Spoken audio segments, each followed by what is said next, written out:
कोमल finally कोमल आ ही गई मेरे show में। थैंक्स टू मदीहा ने जो है वो बस कर लिया मुझे बुला लिए।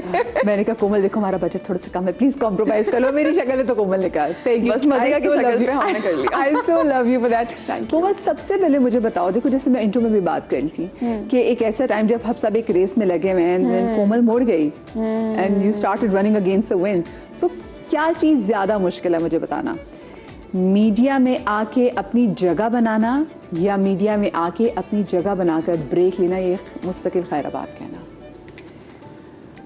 दोनों चीज़ें बहुत मुश्किल हैं, बड़ा लोडेड क्वेश्चन पूछा है। आई थिंक दोनों चीज़ें बहुत मुश्किल हैं, but I do think I was luckier. जब मैं आई थी तो मेरे पहले ऑडिशन में ही मुझे एक लीड का ड्रामा मिल गया था हम टीवी का। मैंने कोई ज़्यादा, मुझे इतना ट्रबल नहीं हुआ इंडस्ट्री में आने में, तो I think that part was easy.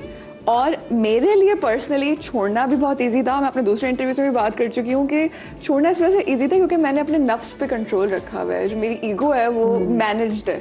अगर आपकी ईगो मैनेज नहीं होती और फिर जब आप एक स्टार बनते हैं और आपके पास बहुत सारे फॉलोअर्स आते हैं और पैसे रिलेटिवली दूसरी नौकरियों से ज़्यादा ईजी तरीके से आते हैं, तो जब आपकी ईगो इन्फ्लेट हो जाती है तो then it's very difficult to step away.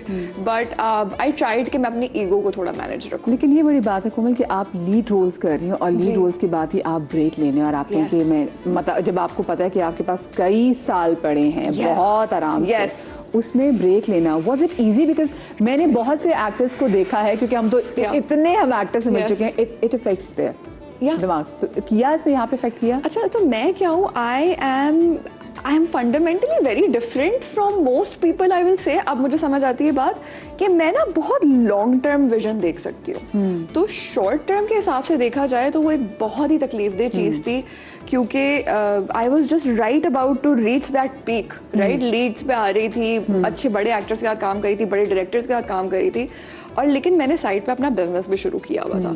तो अल्हम्दुलिल्लाह हुआ कुछ ऐसा है कि मैंने 2 कश्तियों में सवार थी और दोनों कश्तियाँ बड़ी अच्छी चल रही थी, लेकिन एक पॉइंट आया था जिस पे I had to make a choice. वरना मैं जो वो कहते हैं ना jack of all trades master of none, मैं वो हो जाती। ना मैं एज अ बिजनेस वूमन को इतनी खास होती, ना मैं एज एन एक्ट्रेस पीक पे पहुंच पाती। समझाया तो बहुत से लोगों ने होगा कि कोमल ये क्या कर रही हो, अभी टाइम नहीं है, ये मत करो। Yes, everyone told me कि ये बिल्कुल नहीं करना चाहिए। But then अच्छा, I come from a fairly conservative family, और वो बड़ी पढ़ी लिखी वाली जो फैमिली होती है ना वो वाली, तो मुझे फैमिली की तरफ से वैसे ही बहुत प्रेशर था। They were not happy कि मैं जो एक्टिंग कर रही हूँ, तो वो तो बिल्कुल ही खुश नहीं थे। और मेरे खुश हो गए होंगे फिर तो? वो बहुत खुश है, बहुत ज़्यादा खुश है। और मेरी फैमिली से मेरी रिलेशनशिप काफ़ी स्ट्रेन्ड रहती थी, क्योंकि हम लोग बहुत ज़्यादा पढ़ाई में है, तो उन्होंने कहा कि यार तुमने अमेरिका से जाके इतना पढ़ के, पूरी ज़िंदगी हमने इतनी मेहनत करके तुम्हें पढ़ाया, उसके बाद तुमने एक्टिंग कर लिया। आपको पता है कि हमारे मुआशरे में अभी भी इस प्रोफेशन की एक्सेप्टेंस नहीं है। तो डिस्पाइट द फैक्ट कि मैं बहुत लीड रोल्स करती थी, मैंने कभी कोई फिल्म नहीं की है, मैंने कोई डांस सीक्वेंस नहीं किया है, मैंने कुछ भी ऐसा कोशिश की है कि ना करूं जिससे मेरी फैमिली अपसेट हो। अच्छा, लेकिन अब तो फिल्म में आप डांस करने की जरूरत भी नहीं, अब तो हम अपनी टिकटॉक्स वगैरह की वैसे भी वीडियोस पे देखते हैं, लोग तो वीडियोस बना के इंस्टाग्राम पे भी डालते हैं। वो भी नहीं किया है। तो मेरे ऊपर ऑलरेडी अच्छी खासी रिस्ट्रिक्शंस थी उस तरीके से, और वो फैमिली की भी थी, लेकिन मुझे पर्सनली भी एज अ वुमन ऑब्जेक्टिफाई नहीं होना था। तो रिस्ट्रिक्शंस थी बहुत सारी और वो मुश्किल हो रहा था एक सर्टेन पॉइंट पे। बट खैर हुआ ये बड़ा इंटरेस्टिंग, एक मैं बस क्रॉस रोड्स पर आ गई जहाँ पे मेरे पास बिजनेस भी था और एक्टिंग भी थी, और एक्टिंग बहुत अच्छी चल रही थी, बिजनेस उतना अच्छा नहीं हुआ था, लेकिन आई कुड सी कि इसमें पोटेंशियल आ गया बिजनेस के अंदर। अब मुझे ऑल इन जाना है किसी एक चीज़ में, and it was very difficult for me and I could not make a decision. तो I am really big on mental health, तो I have always been going to therapy कि आपके पास एक बंदा होना चाहिए आपके कॉर्नर में, जिससे जाके आप सारी बातें कर सकें और वो इम्पार्शियल होके आपको एडवाइस दे सके। So I went to my therapist and I was like मुझे नहीं समझ आ रहा है कि मैं एक्टिंग करूँ या मैं एंटरप्रेन्योरशिप करूं, आई डोंट नो। सो उसने मुझे बड़ी इंटरेस्टिंग चीज़ कराई, उसको कहते हैं चेयर थेरेपी। तो बेसिकली समझो जैसे ये वाला एक काउच है और एक ये वाला है, तो उसने पहले मैं एक्टर बन के मैंने कोमल द एंटरप्रेन्योर से बात की, और फिर मैं स्विच होके उधर एंटरप्रेन्योर बनी, और फिर मैंने कोमल द एक्टर से बात की, और हम दोनों के बीच में नेगोशिएशन चले कि व्हाट शुड वी डू।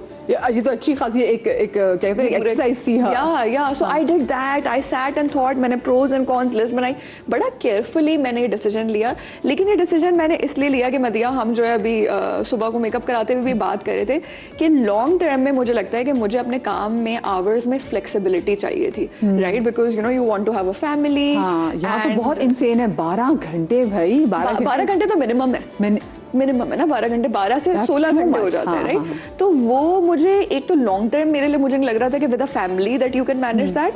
दूसरा ये था कि देखिए आप फिर भी एज अ बिजनेस ग्रेड, मैं बिजनेस की ग्रेजुएट हूँ, तो मुझे जो है एक तरह से पैसिव इनकम चाहिए थी। तो एक्टिंग में मुझे पैसिव इनकम उस तरह से नहीं मिल सकती कि जब तक मैं काम नहीं करूँगी तो पैसे नहीं आ रहे। विद अ बिजनेस को जब आप बहुत अच्छे से सेट कर लेते हैं और उसको आप ऑटो पायलट पर चला लेते हैं, तो आप बोर्ड ऑफ डायरेक्टर से बैठ सकते हैं और बोर्ड ऑफ डायरेक्टर्स में आप किसी और को भी बिठा सकते हैं। तो बिजनेस आपको पैसिव इनकम दे सकता है इन 15-20 इयर्स, राइट। एक्टिंग में ऐसा बिल्कुल भी नहीं होगा। This is something I can even pass on to my children, बच्चों को भी दे सकती हूँ, बच्चों से बच्चों को भी दे सकती हूँ, तो ये एक लेगेसी है। हाँ, so then I made this choice. और दूसरी बात है कि जरूरी नहीं कि अगर आप अच्छे एक्टर हो तो आपका बच्चा भी अच्छा एक्टर हो, फिर वो आपकी पोजीशन को वैसे ले नहीं, फिर उसको भी काम करना पड़ेगा ना एक्टिंग में। हाँ, तो बट लाइक बिजनेस में तो आपको पैसिव इनकम मिल सकती है।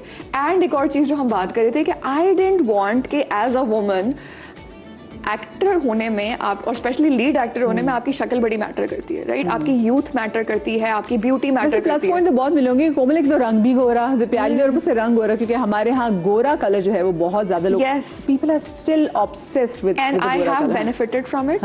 तो मैं बिल्कुल भी नहीं कहूँगी नहीं ऐसा नहीं था।